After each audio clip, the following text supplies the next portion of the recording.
नमस्कार साथियों, बहुत बहुत स्वागत और अभिनंदन है आप सबका हिंदी प्लस चैनल पे। तो साथियों, आप लोगों को यहाँ पे जो अयोध्या में बहुत सारी तैयारी हुई और रामलला का यहाँ पे आगमन हुआ, तो इसके लिए आप लोगों को बहुत ही शुभकामनाएं।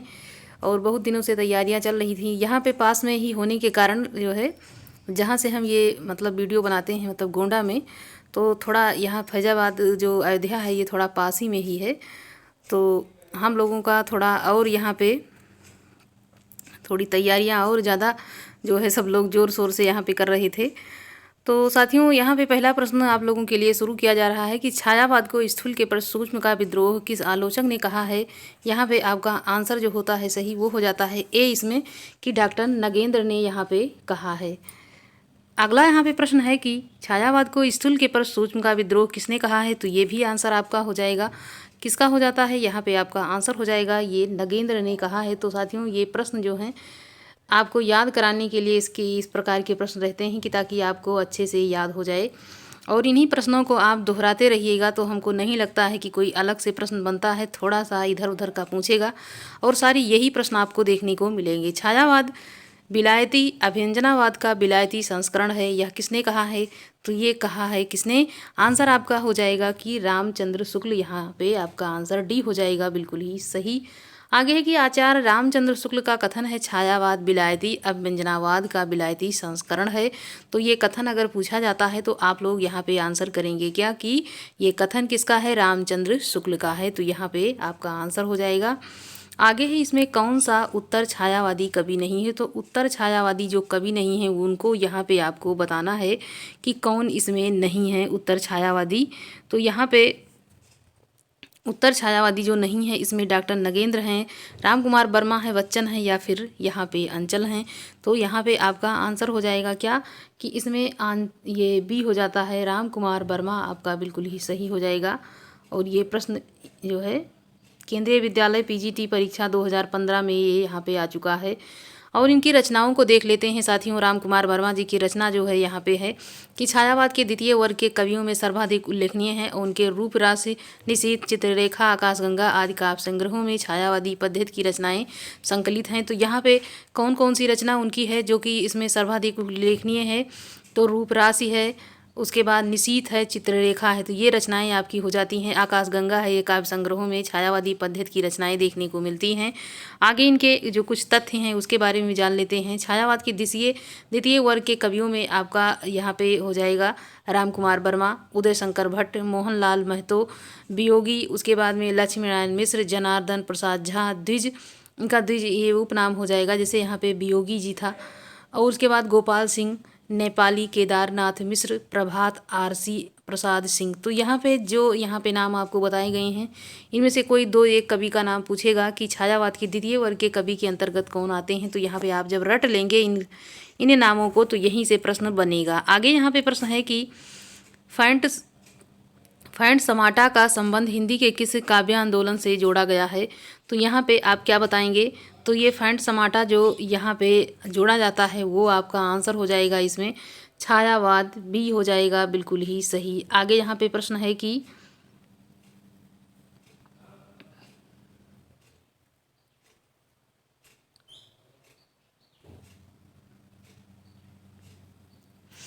फैंट समासा का संबंध हिंदी छायावाद काव्यों से यहाँ पे जाना जाता है। रहस्यवाद की अंतर्भूत रचनाएं पहुँचे हुए पुराने संतों, यहाँ पे संतों का संबंध उसी वाणी के अनुसार अनुकरण पर होता है जो तुरीयावस्था या समाधि नाना रूपों के रूप में उपलब्ध आध्यात्मिक ज्ञान का आभास देती हैं।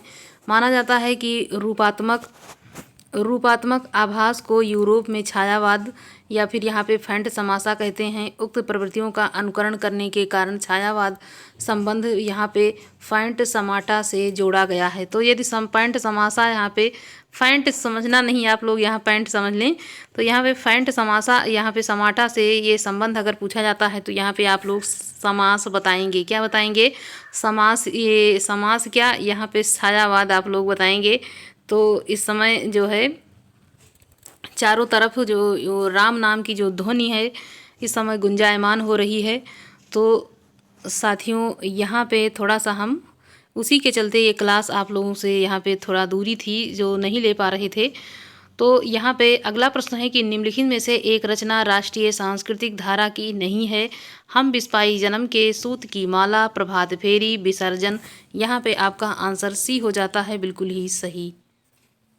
सी यहाँ पे प्रभात फेरी हो जाएगा, बिल्कुल ही सही कि ये राष्ट्रीय सांस्कृतिक धारा की नहीं है। और है में यहाँ पे अगर पूछा जाए तो ये बिस्पाई जन्म के, सूत की माला, विसर्जन, ये सारी सांस्कृतिक रचना से यहाँ पे धारा से हो जाएंगी, जबकि प्रभात फेरी नहीं है। उपयुक्त में प्रभात फेरी यहाँ पे प्रगतिवादी कवि डॉक्टर नगेंद्र की काव्य रचना है, जबकि शेष रचनाएं राष्ट्रीय सांस्कृतिक काव्य धारा की हैं। बिस्पाई जन्म के बालकृष्ण भट्ट यहाँ शर्मा नवीन की है, सूत की माला हरिवंश राय बच्चन की तथा विसर्जन उदय शंकर भट्ट की। तो ये रचनाएं आपको जानना चाहिए कि कौन सी किसकी रचना है। तो सूत की माला अगर पूछाता है तो यहाँ पे हरिवंश राय बच्चन आपको बताना है, विसर्जन पूछे तो उदय शंकर भट्ट कह देना है, और यहाँ पे बिस्पाई जन्म के तो बालकृष्ण शर्मा नवीन आपको बता देना है। आगे यहाँ पे देखते हैं जो राष्ट्रीय धारा से जुड़ी यहाँ पे कविताएं और कवि यहाँ पे हो जाएंगे। ये काफ़ी महत्वपूर्ण है आप लोगों के लिए कि यहाँ पे राष्ट्रीय सांस्कृतिक काव्यधारा से जो जुड़े हुए कवि हैं वो कौन कौन से हैं। तो माखन लाल चतुर्वेदी जी का नाम आएगा, सियाराम शरण गुप्त का, बालकृष्ण शर्मा नवीन का, सोहन लाल द्विवेदी का, सुमित्रा कुमारी चौहान का, केदारनाथ मिश्र प्रभात का, उदय शंकर भट्ट का, यहाँ पे हरिवंश राय बच्चन का और श्याम नारायण पांडे का यहाँ पे नाम आएगा। किसके अंतर्गत? तो राष्ट्रीय सांस्कृतिक काव्यधारा के कवियों में इनका नाम यहाँ पे आएगा। तो साथियों अब यहाँ पे आपका शुरू होता है प्रगतिवादी, जो प्रगतिवाद है उसके जुड़े हुए प्रश्न यहाँ पे आप लोग देखेंगे। तो यहाँ पे है स्थापना, प्रगतिवाद, सामूहिक वर्ग, और यहाँ पे सर्वहारा की विजय को लेकर के चला। तर्क पे आधारित ये प्रश्न है, किस पे है? तो तर्क पे आधारित ये प्रश्न आपका हो जाएगा, क्योंकि यह मार्क्सवाद पर आधारित था। तो यहाँ पे आपका आंसर कौन सा सही हो जाएगा कि ये जो तर्क है, क्योंकि यह मार्क्सवाद पर आधारित था। तो यहाँ पे आप क्या बताएंगे? इसमें बी हो जाएगा कि ए और आर दोनों इसमें सही है, ए भी सही है और बी भी इसमें सही है। तो इस प्रकार के प्रश्न जब पूछता है, ज़्यादातर इस प्रकार के नेट के प्रश्न हैं, ये नेट में इसी प्रकार के प्रश्न आपको देखने को मिलते हैं ज़्यादातर। यहाँ पे टीजीटी का प्रश्न लगभग इस प्रकार के प्रश्न उसमें नहीं पूछे जाते हैं, लेकिन हो सकता है कभी एक दो प्रश्न आपको देखने को मिल जाएं। तो आगे यहाँ पे है, व्याख्या नहीं करेंगे इसकी, क्योंकि आप लोग ज़्यादा व्याख्या से क्या हो जाते हैं, थोड़ा सा परेशान होने लगते हैं। जो आपके लिए काफ़ी महत्वपूर्ण होती है उन्हीं को हम यहाँ पे व्याख्या करते हैं। आगे है ऐतिहासिक भौतिकवाद की दार्शनिकवाद का सिद्धांत है, अस्तित्ववाद है, मार्क्सवाद है, विशेषणवाद है या फिर अभिव्यंजनावाद है। तो बी आंसर आपका यहाँ पे सही हो जाता है। क्या हो जाएगा? बी यहाँ पे हो जाएगा मार्क्सवाद, बिल्कुल ही सही। ऐतिहासिक भौतिकवाद किस दार्शनिकवाद का सिद्धांत है? तो यहाँ पे आप आंसर करेंगे कि मार्क्सवाद का ये संबंध हो जाएगा। यहाँ पे वाद से जुड़े हुए प्रश्नों को देखते हैं कि ऐतिहासिक भौतिक मार्क्सवाद का सिद्धांत मार्क्सवाद के अन्य दार्शनिक आधारों में मूल्य वृद्धि का सिद्धांत है, मूल्य सभ्यता के विकास की यहाँ पे व्याख्या का सिद्धांत है, हिंदी साहित्य में इसका प्रभाव प्रगतिवाद पर पड़ा है। तो ये प्रगतिवाद के प्रश्न में ऐसे ही प्रश्न जो है देखने को मिलते हैं जब थोड़ा सा कठिन पूछता है तब। वैसे तो रचनाएं और यहाँ पे कवियों का नाम पूछा जाएगा। निम्नलिखित में से कौन सा कवि यहाँ पे आधांध्र प्रगतिवादी नहीं रहा है? नागार्जुन हैं, केदारनाथ अग्रवाल हैं, रामविलास शर्मा हैं, नगेंद्र हैं। तो यहाँ पे ये प्रश्न जो है, ये यहाँ पे क्या है कि ये प्रश्न जो त्रुटिपूर्ण यहाँ पे बताया जा रहा है कि उत्तर प्रदेश उच्चतर शिक्षा आयोग ने इस प्रश्न को मूल्यांकन से बाहर कर दिया है। तो प्रगतिवाद कवियों में नागार्जुन, रामविलास शर्मा, केदारनाथ अग्रवाल, त्रिलोचन दिनकर, शिवमंगल सिंह सुमन तथा नरेंद्र शर्मा यहाँ पे आते हैं। तो इस प्रकार से कौन कौन आते हैं ये आपको यहाँ पे जान लेना है। हिंदी साहित्य में मार्क्सवादी चेतना की अभिव्यक्ति जिस काव्यधारा में देखने को मिलती है उस धारा को कहा जाता है। क्या कहा जाता है? तब आप यहाँ पे बताएंगे कि ये प्रगतिवाद धारा के अंतर्गत यहाँ पे आता है। क्या है? ये प्रगतिवाद के अंतर्गत आता है कि हिंदी साहित्य में मार्क्सवादी चेतना की अभिव्यक्ति किस काव्यधारा में देखने को मिलती है। तो उस धारा में आप यहाँ पे बताएंगे कि ये प्रगतिवाद हो जाएगा, बिल्कुल ही सही आपका आंसर।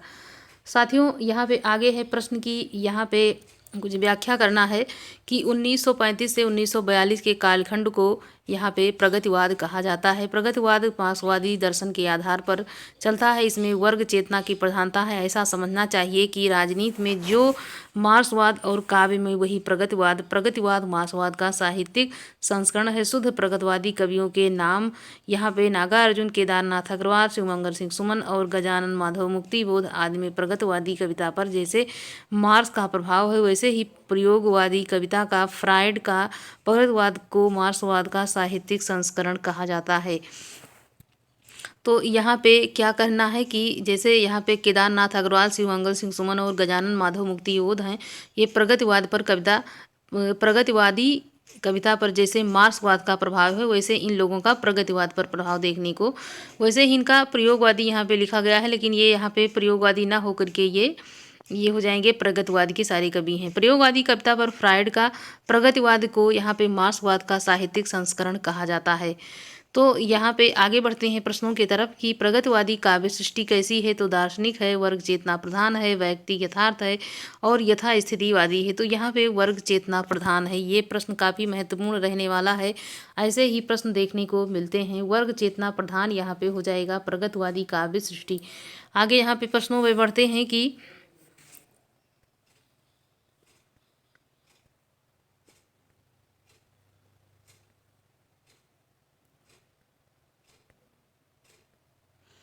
द्वंद्वात्मक भौतिक विकासवाद किस काव्यधारा का आधार है? नई कविता का, प्रगतिवाद का, समानांतर कविता, इनमें से कोई नहीं।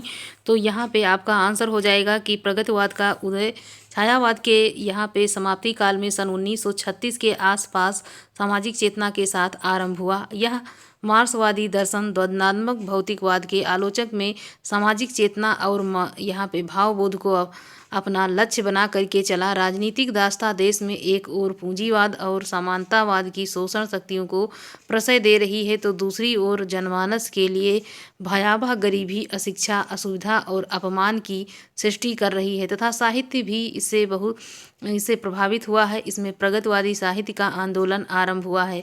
वर्ष 1935 में E.M. फास्टर के सभापतित्व में लंदन में प्रोग्रेसिव राइटर्स एसोसिएशन प्रगतिशील लेखक संघ नामक अंतर्राष्ट्रीय संस्था का यहाँ पे प्रथम अधिवेशन हुआ।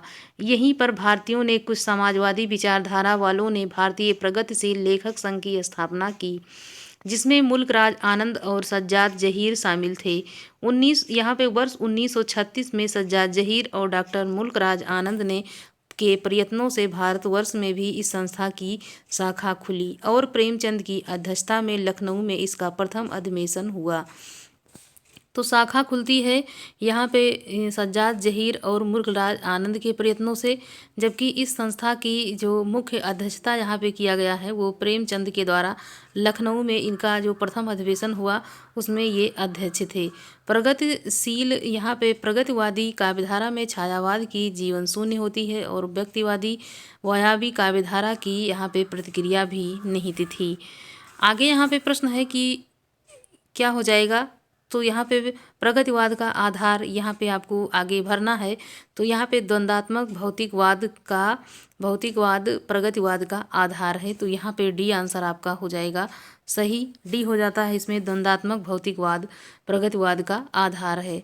आगे यहाँ पे प्रश्नों में है कि प्रगतिशील लेखक संघ किस स्तर की संख्या मतलब संस्था है?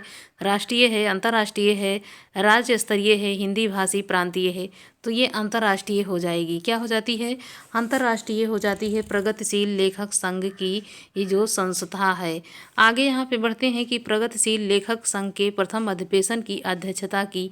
तो ये प्रश्न देखिए आपका यहाँ पे बन गया तुरंत। तो यहाँ पे आपका आंसर हो जाएगा कि यहाँ पे प्रेमचंद ने की है। किसने की है? प्रेमचंद ने की है। तो साथियों यहाँ पे प्रश्नों में थोड़ा और आगे बढ़ते हैं। तो यहाँ पे देखते हैं, ये PDF थोड़ा अच्छी नहीं लगी है तो इसको हम कल थोड़ा छोटा करके देख लेते हैं कि लखनऊ में आयोजित प्रगतिशील लेखक संघ के प्रथम अधिवेशन की अध्यक्षता किसने की? तो यहाँ पे आपको आंख मूंद करके लगाना है किसने की है। तो यहाँ पे आपका आंसर हो जाएगा कि मुंशी प्रेमचंद ने इसकी अध्यक्षता यहाँ पे की है। प्रगतिशील लेखक की संघ की स्थापना कब की गई? तो यहाँ पे बी आंसर आपका हो जाएगा बिल्कुल ही सही। क्या हो जाता है? बी बिल्कुल ही सही यहाँ पे हो जाता है। प्रगतिशील लेखक संघ के प्रथम अधिवेशन के अध्यक्ष थे सज्जाद जहीर हैं, प्रेमचंद हैं, शिवदान सिंह चौहान हैं, मुल्कराज आनंद हैं। बी आंसर आपका सही हो जाएगा कि इसकी अध्यक्षता मुंशी प्रेमचंद ने यहाँ पे की थी। आगे यहाँ पे प्रश्न बढ़ते हैं कि लखनऊ में अधिवेशन 1936 प्रगतिशील संघ के ऐतिहासिक आयोजन के अध्यक्ष थे। प्रश्न एक ही है लेकिन उसको अलग अलग प्रकार से घुमा करके पूछा जा रहा है। ए आंसर आपका यहाँ पे होता है सही। ऐसे ही प्रश्न थोड़ा सा भी यहाँ पे हाँ ना या फिर इधर उधर थोड़ा सा होता है तो उसी में गलत होने का चांस बन जाता है। प्रगतिशील जब भी कभी भी पेपर देने जाएं तो प्रश्नों को कई बार देख करके अच्छे से पढ़ें। कभी कभी प्रश्न अच्छे से ना पढ़ने के कारण भी प्रश्न गलत हो जाता है। तो साथियों, प्रश्न को पढ़ते समय काफ़ी धैर्य रखिए वहाँ पे। बस इसी के चलते हमको तो लगता है कई लोगों की नौकरी मतलब नहीं लग रही है। अगर इसका कारण देखा जाए तो 5-6 लोग तो इसी से ही बाहर हो जाते होंगे, क्योंकि वो प्रश्न अच्छे से नहीं पढ़ते हैं और जल्दबाजी में कहीं ना कहीं वो प्रश्न आपका एक तो नहीं और हाँ वाला छूट जाता है और उसके बाद में और थोड़ा सा ऐसे ही प्रश्न आपके यहाँ पे गलत हो जाते हैं आते हुए प्रश्न। प्रगतिशील लेखक संघ का प्रथम अधिवेशन भारत में कब हुआ? तो ये 1936 आपका सी आंसर हो जाएगा बिल्कुल ही सही। तो इस प्रकार से आप कई बार इन्हीं प्रश्नों को दोहराते चलेंगे तो आपका प्रश्न ये आपको अच्छे से याद हो जाएगा। प्रगतिशील लेखक संघ की स्थापना लंदन में किनके प्रयत्नों से हुई थी? तो प्रेमचंद है, निर्मल वर्मा है, मुल्कराज आनंद, सज्जाद जहीर। तो यहाँ पे मुल्कराज आनंद और सज्जाद जहीर के काफ़ी अच्छे प्रयत्न थे जिसके कारण ये प्रगतिशील लेखक संघ की स्थापना हुई। आगे यहाँ पे प्रश्नों में बढ़ते हैं। तो साथियों, आप लोगों ने भी अच्छे से लड्डू मिठाई अच्छे से खाई होगी और अपने घर पे यहाँ पे भगवान राम की पूजा आप लोगों ने भी की होगी। तो यहाँ हम लोगों के घर से थोड़ा मतलब पास ही में है, ज़्यादा दूरी नहीं है। 15 किलोमीटर मतलब 15-20 किलोमीटर यहाँ से होगा। तो हम लोग वहाँ पे पहुँच जाते हैं 20-25 मिनट में।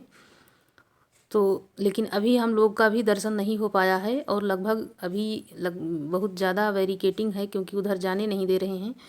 तो हम लोग भी बहुत देर में ही दर्शन कर पाएंगे, लगभग वही फरवरी लास्ट तक हम लोग भी वहाँ तक पहुँच पाएंगे क्योंकि अभी किसी को वहाँ पे जाने नहीं दे रहे हैं। प्रगतिवाद के जन्म में किसका योगदान है? तो किसका योगदान है यहाँ पे?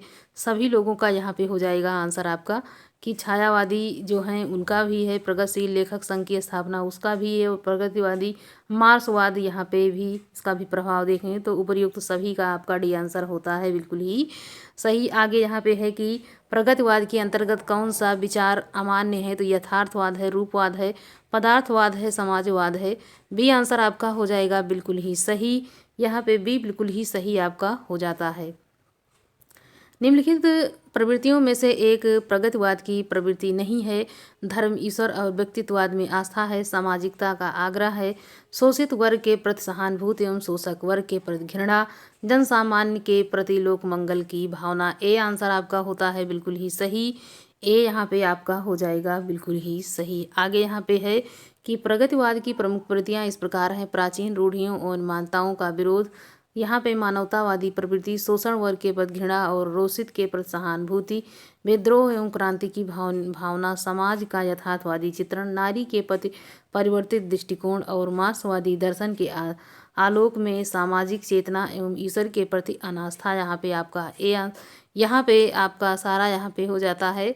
यहाँ पे सारा जो भी पॉइंट यहाँ पे आपको दिए हुए हैं ये यहाँ पे प्रगतिवाद की प्रमुख प्रवृत्ति के अंतर्गत आता है और इन प्रवृत्तियों को अच्छे से याद करें। चाहे छायावाद की प्रवृत्ति हो, चाहे वो यहाँ पे द्विवेदी युग की प्रवृत्ति हो, चाहे वो भारतेंदु युग की भी जो प्रवृत्ति होती है, उन जितने भी प्रवृत्तियाँ हैं उनको अच्छे से याद करना रहता है क्योंकि उसी में एक प्रवृत्ति है हाँ नहीं में इसमें से कौन सा है या इसमें से कौन सा नहीं है, इसी प्रकार के प्रश्न वहाँ पे बन जाते हैं।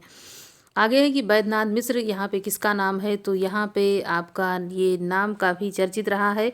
तो यहाँ पे आपका आंसर हो जाएगा क्या कि यहाँ पे नागा अर्जुन आपका आंसर हो जाएगा सही। और नागा अर्जुन जी का यहाँ पे नाम बहुत सारे नाम उनके हैं, बाबा के नाम से भी प्रसिद्ध हैं। ऐसे यहाँ पे बहुत सारे जो है यहाँ पे बाबा के नाम से जाने जाते हैं। बाबा का नाम आता है तो बहुत से लोग यहाँ पे योगी जी का नाम भी ले लेते हैं। तो बाबा के नाम से प्रसिद्ध हैं और कवि नागार्जुन का वास्तविक नाम वैद्यनाथ मिश्र था। वे प्रगतिवाद विचारधारा के कवि। इनका जन्म 30 जून 1911 को मधुबनी बिहार के तरौनी नामक गांव में हुआ है। आधुनिक हिंदी काव्य को समृद्ध करने वाले नागार्जुन का जन्म 5 नवंबर 1998 को ख्वाजा सराय दरभंगा बिहार में इनका निधन हुआ। और इनका जन्म अगर पूछा जाए तो 30 जून 1911 में, और निधन बताया जाए तो ये बताया जाएगा कि 5 नवंबर 1998 में इनका जो है निधन हो जाता है। और इनका नाम है बाबा है, पाली है, मिश्री है, ढक्कन है और वैद्यनाथ मिश्र इनका नाम है। जो इनका वास्तविक नाम है ये इनका हो जाता है वैद्यनाथ मिश्र, इनका वास्तविक नाम है। वैसे इनको नागार्जुन के नाम से भी जाना जाता है। तो साथियों, यहाँ पे आप प्रगतिवाद के प्रश्नों से जुड़ गए हैं और यहाँ से आप उसकी तैयारी को करना शुरू कर दिए हैं और इस प्रकार से आपका प्रगतिवाद शुरू हो गया है। उसको आप अच्छे से करते रहिए और अपनी जो ये तैयारियां हैं आप लोग इसको बिल्कुल अच्छे से करते रहिए। इसमें कोई भी कोताही नहीं, चाहे जो भी वैकेंसी आती है आप अच्छे से अगर करते हैं तो कोई भी आपको जो है रोक नहीं सकता है। तो आप अपनी तैयारी को करते रहिए। भली बात ही, मिलते हैं अगले वीडियो में। तब तक के लिए धन्यवाद साथियों। अपनी तैयारी को आप लोग करते रहिए।